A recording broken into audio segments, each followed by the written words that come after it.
দেখো, চলে এলাম আজকে তোমাদের সাথে আবার একটা নতুন গল্প নিয়ে। গল্প হলেও কিন্তু গল্পটা একদম সত্যিকারের ঘটনা আমার সাথে ঘটছে। কি ঘটনাটা সেটা বলি, মানে বলতেও লজ্জা লাগছে, বুঝলে?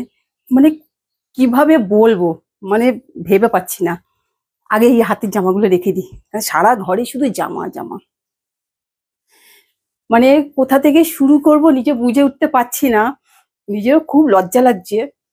কিন্তু সব কথা যেহেতু শেয়ার করি, শেয়ার বলতে তো হবেই। তোমরা জানো আমি চাকরি করি, ঠিক আছে, চাকরি করা তো খুব ভালো, নিজের পায়ে মাটি শক্ত। কিন্তু আমি সবসময় বলি সব মেয়েকেই চাকরি করতে, কিন্তু চাকরি করতে গিয়ে যে আমি এত বছর এই প্রথম আমার একটা অভিজ্ঞতা হলো। সে কি একটা অভিজ্ঞতা সেটা বলছি। বেশ কিছুদিন ধরে কাজও করছিলাম, কাজ করতে করতে আমি বেশ মানে মাসখানেক ধরে খেয়াল করছিলাম তিনি যখনই অফিসে ফাইল দিতে যাচ্ছি, কিছু করতে যাচ্ছি, একটু টাচ লেগে গেলে হাতে, তিনি না মানে ওনার অ্যাক্টিভিটিস গুলো না একটু অন্যরকম লাগছিল। আমি বুঝতে পারছিলাম না। তা আমরা কি হয় লাগলে ইটস ওকে, আমরা তো এটাই বলি সচরাচর। তো আমিও সেই কথাটাই বলছিলাম, ইটস ওকে, অল রাইট, মানে এই। তো তিনি আমাকে না মানে ওনার তাকানি গুলো কেমন কেমন যেন ছিল। তো আমি ভাবলাম কি জানি, কিন্তু লেডিটা দেখতে কিন্তু খুব ভালো ছিল, সেই ম্যাডাম। তো আমি ভাবলাম যে এরকম হতে পারে উনি কি অপুষ্টিতে পড়ে গেছেন নাকি। আবার ধরো আমাকে মানে আমি তো 2-3 বার ওনার কেবিনে যেতাম, তো যাওয়াতে আবার দেখছি ওই সেম। তখন দেখলাম উনি ইচ্ছা করে আমাকে টাচ করছেন, মানে আমি ফাইলটা রাখতে গেলাম, তো উনি ইচ্ছা করে একটুখানি নিজের চেয়ার থেকে উঠে এসে আমাকে একটুখানি টাচ করছেন, একটুখানি আমাকে মানে মানে ওনার মানে যেটা হয় না, মানে কি বলবো, মানে ওনার অ্যাক্টিভিটিস গুলো না মানে তখন প্রথম প্রথম ধরতে পারিনি যে ব্যাপারটা কি, তবুও ছেড়ে দিচ্ছি। তারপরে আমার নাম্বার তো ওনার কাছে আছে।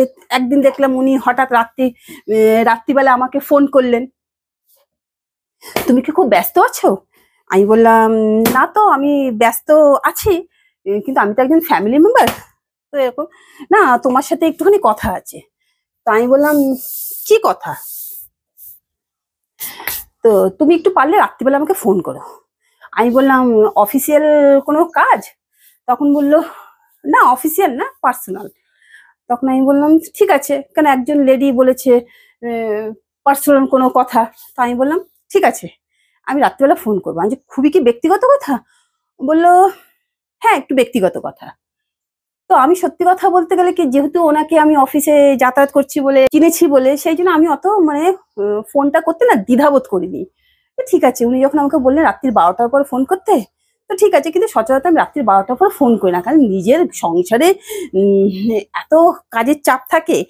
আর তারপর তো তোমরা দেখছো আমার হাজবেন্ড, মানে মানে কি বলবো, ওর ব্যাপারে যত কম বলা যায় ততটাই ভালো। বলাতে তারপর উনি যখন যে কথাগুলো বলতে শুরু করলেন না, আমার দুটো কান দিয়ে না আগুন বেরোতে শুরু করলো। তো আমি শুনে তো অবাক হয়ে গেলাম, ব্যাপারটা যে এরকম একটা মহিলা একটা মহিলাকে বলতে পারে। তো এটাতে শুনেছি যে একটা ছেলে একটা মহিলাকে বলে, অ্যাপ্রোচ করে। তো আমি শুনছি, তো আমাকে বলছে তুমি আমার প্রতি ইন্টারেস্ট নাও। আমি বললাম আমি আপনার প্রতি ইন্টারেস্ট হবো কেন? আমি আপনার প্রতি ইন্টারেস্ট হবো কেন? আপনি তো একজন লেডি না, বলো না তুমি।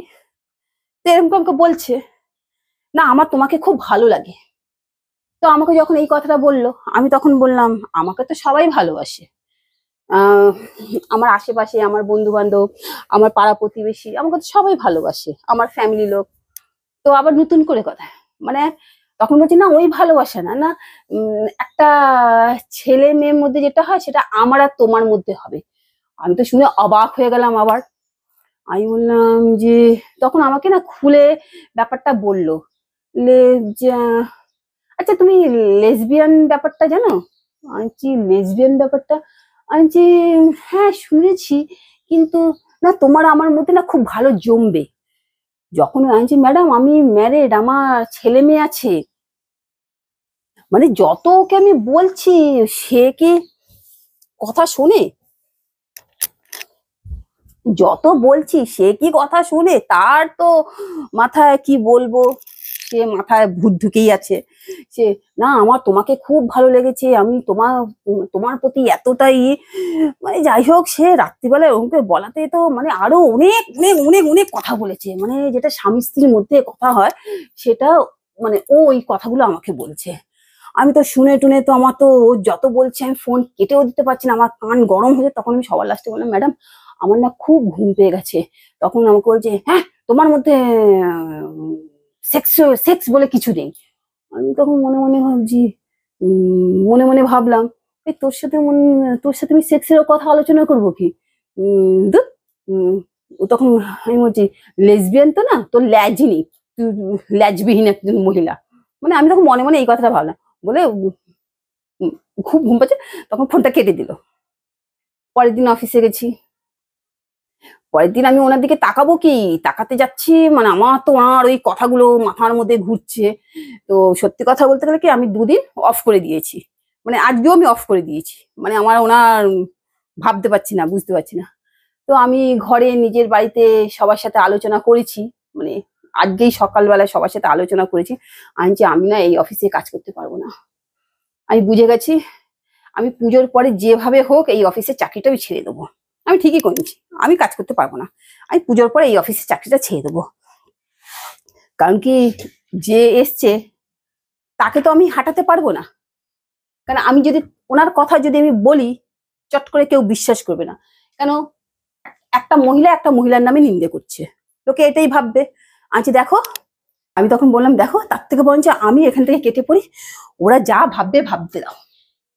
তার থেকে বরঞ্চ আমি সবাইকে বলে দেবো যে আমি আর এই অফিসে চাকরি করব না। যদি কেউ আমাকে জিজ্ঞাসা করে কেন করবেন না কি করবেন না, নিশ্চয়ই আমার যারা অফিসের কলিগ তারা আমাকে খুব ভালোবাসে, তারা নিশ্চয়ই আমাকে জিজ্ঞাসা করবে।